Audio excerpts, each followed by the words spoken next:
지금 이 순간에도 여러분의 심장은 뛰고 혈액은 흐르고 있죠. 그리고 지구는 시속 10만 킬로미터가 넘는 엄청난 속도로 우주를 날아가고 있어요. 세상 모든 건 움직입니다. 그런데 이 움직임을 어떻게 설명하고 또 예측할 수 있을까요? 여기엔 특별한 언어가 필요해요. 바로 운동학이라는 언어죠. 오늘 우리는 이 언어의 가장 첫 단어들, 1차원 직선 운동에 대해서 알아볼 겁니다. 이 모든 이야기의 시작엔 바로 갈릴레오 갈릴레이가 있었습니다. 그 전까지 수천 년 동안 사람들은 왜 물체가 움직이는지 그런 철학적인 질문에 매달렸어요. 그런데 갈릴레오가 이 판을 완전히 바꿔버립니다. 그는 왜가 아니라 어떻게 움직이는지를 숫자로 측정하고 설명하는 데 집중했죠. 이게 바로 운동학의 시작이에요. 오늘 우리는 바로 이 어떻게라는 질문에 답하면서 움직임을 묘사하는 기술을 한번 배워볼 겁니다. 자, 그럼 오늘 우리의 여정은 이렇게 될 거예요.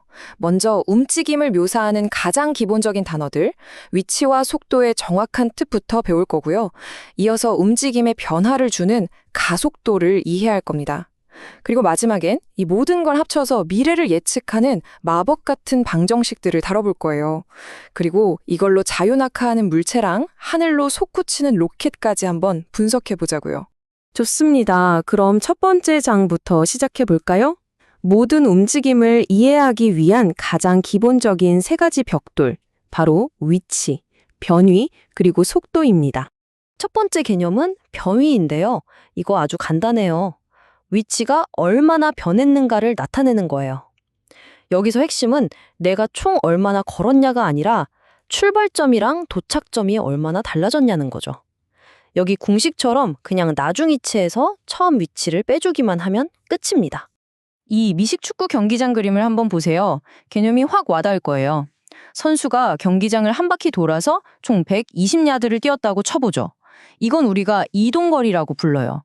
하지만 선수가 출발했던 바로 그 지점으로 돌아왔다면 위치 변화는 없죠. 그래서 변위는 0야드가 되는 거예요. 시작점과 끝점만 딱 보면 됩니다. 바로 이 지점이 정말 중요해요. 이동거리는 그냥 얼마나 움직였는지만 따지는 스칼라 값이에요. 경로가 얼마나 길었는지가 중요한 거죠. 반면에 변위는 어느 방향으로 움직였는지까지 포함하는 벡터 값입니다. 시작점에서 끝점까지의 직선 거리, 그게 전부예요. 이 스칼라랑 벡터의 구분은요, 속력과 속도에서도 똑같이 적용돼요. 우리 자동차 계기판에 보이는 건 속력, 그러니까 그냥 얼마나 빠른지에 대한 정보뿐이잖아요. 이건 스칼라죠. 하지만 물리학에서 말하는 속도는 좀 달라요. 얼마나 빠른지, 그리고 어느 방향으로 가는지까지 알려주는 벡터 값입니다. 그래서 동쪽을 플러스로 정했다면 서쪽으로 가는 건 마이너스 속도가 될 수 있는 거죠. 이런 개념들이 좀 헷갈릴 수 있는데 그럴 땐 이 위치 시간 그래프를 보면 딱 좋아요. 그래프에서 이 선의 기울기, 이게 바로 속도거든요. 기울기가 가파르면 속도가 빠른 거고 완만하면 느린 거예요.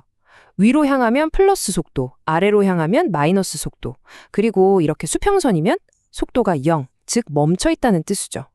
복잡한 움직임이 그래프 하나로 정말 명쾌하게 정리되지 않나요? 자, 이제 우리는 물체의 위치와 속도를 묘사할 수 있게 됐어요. 근데 현실 세계의 움직임은 항상 일정하지가 않잖아요. 더 빨라지기도 하고, 느려지기도 하고, 방향을 바꾸기도 하죠. 이제 그 변화 자체를 다루는 개념, 바로 가속도에 대해 알아볼 시간입니다. 가속도는 한마디로 속도가 얼마나 변하는지를 나타내요. 근데 여기서 많은 분들이 오해하는 게 있어요. 가속도 하면 보통 더 빨라지는 것만 생각하시는데 그게 전부가 아닙니다. 자동차가 출발할 때처럼 속도가 빨라지는 것도 가속도고요. 브레이크를 밟아서 느려지는 것도 가속도예요. 심지어 커브길을 돌 때처럼 속력은 똑같은데 방향만 바뀌는 것도 전부 가속도에 해당합니다. 자, 이 슬라이드가 진짜 중요해요. 물리학 처음 배울 때 가장 많이 헷갈리는 부분에 아주 깔끔하게 정리해 주거든요. 핵심은 딱 이거예요. 속도랑 가속도의 부호가 같으면 속력이 빨라져요. 부호가 다르면 속력이 느려져요. 이게 왜 중요하냐면 마이너스 가속도가 항상 느려진다는 뜻이 아니기 때문이에요. 예를 들어 뒤로 움직이는 차, 그러니까 속도가 마이너스인 차가 후진 기어를 넣고 엑셀을 더 밟으면 가속도도 마이너스겠죠? 그럼 뒤로 가는 속력이 점점 더 빨라지게 되는 거예요. 진짜 신기하죠? 그리고 이 운동 다이어그램들을 보세요. 우리가 방금 이야기한 개념들이 바로 눈에 보이죠? 등석 운동에서는 점들 간격이 일정하고요. 가속 운동에서는 점들 간격이 점점 넓어집니다. 반대로 감속 운동에서는 점점 좁아지고요. 가속도가 움직임을 어떻게 바꾸는지 한눈에 볼 수 있는 거죠. 지금까지 우리는 움직임을 묘사하는 개념들을 배웠습니다. 이제부터가 진짜 재밌어져요. 이 지식을 활용해서 물체의 미래 위치랑 속도를 예측하는 방법을 알아볼 거거든요. 이제 물리학자의 가장 강력한 도구 상자를 열어볼 시간입니다. 이 모든 예측의 마법이 가능한 데에는 딱 한 가지 조건이 있어요. 바로 가속도가 일정할 때입니다. 이 그래프를 보세요. 가속도가 일정하니까 속도는 이렇게 깔끔한 직선으로 변하고 위치는 아름다운 포물선을 그리죠. 이렇게 예측 가능한 패턴이 나타나기 때문에 우리가 드디어 미래를 계산할 수 있는 열쇠를 쥐게 되는 겁니다. 그리고 여기 그 예측을 가능하게 하는 세 개의 마스터키가 있습니다. 이 세 가지 운동 방정식만 있으면요. 가속도가 일정한 1차원 운동에 대한 거의 모든 문제를 풀 수 있어요. 시간, 변이, 속도, 가속도 중에 몇 가지만 알면 나머지 모르는 값을 정확하게 찾아낼 수 있는 말 그대로 움직임의 비밀을 푸는 암호 해독기 같은 거죠. 이렇게 강력한 도구도 사용법을 알아야겠죠? 여기 어떤 문제에든 적용할 수 있는 아주 간단한 6단계 전략이 있어요. 문제를 읽고 그림을 그리고 아는 값과 모르는 값을 정리한 다음에 알맞은 방정식을 골라서 풀면 됩니다. 그리고 마지막 6단계, 돼지는 날지 않는다? 테스트. 이게 뭐냐면 답이 상식적으로 말이 되는지 한번 확인해보는 아주 중요한 과정이에요. 자, 그럼 방금 얻은 이 강력한 도구들을 가지고 실제 세상으로 한번 나가볼까요? 이론을 현실에 적용하면서 그 힘을 직접 확인해보겠습니다. 아주 오래된 고전적인 질문 하나 던져볼게요. 망치랑 깃털, 뭐가 먼저 땅에 닿을까요? 정답은 아마 여러분의 직관을 완전히 배신할 거예요.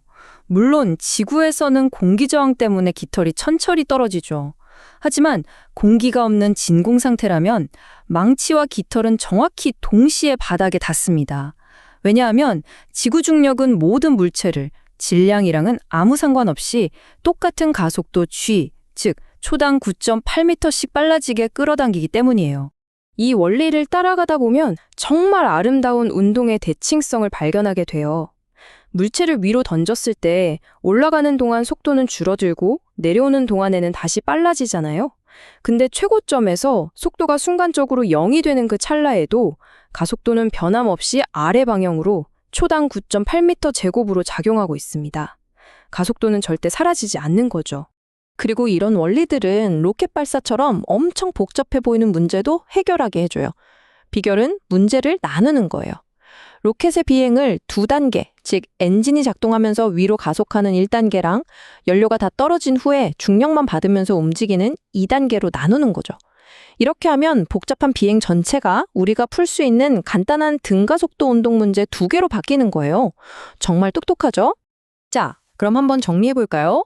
우리는 위치의 변화인 변위에서 시작했어요. 이 변위가 시간에 따라 변하는 비율이 속도였고 그 속도가 다시 시간에 따라 변하는 비율이 바로 가속도였죠. 이 세 가지 개념은 이렇게 꼬리에 꼬리를 물고 연결되어 있는 겁니다. 오늘 우리가 배운 건 단순히 몇 개의 공식이 아니에요. 이건 말 그대로 우주가 작동하는 방식을 서술하는 기본적인 문법, 바로 우주의 언어 그 자체입니다. 우리는 오늘 1차원, 즉 직선 위의 운동을 이해하는 언어를 배웠습니다. 그렇다면 이 언어를 2차원으로 확장하면 어떤 세상이 펼쳐질까요? 던져진 야구공이 그리는 포물선부터 태양 주위를 도는 행성의 거대한 궤도까지 설명할 수 있게 됩니다. 우주를 이해하는 우리의 여정은 이제 막 시작되었을 뿐입니다.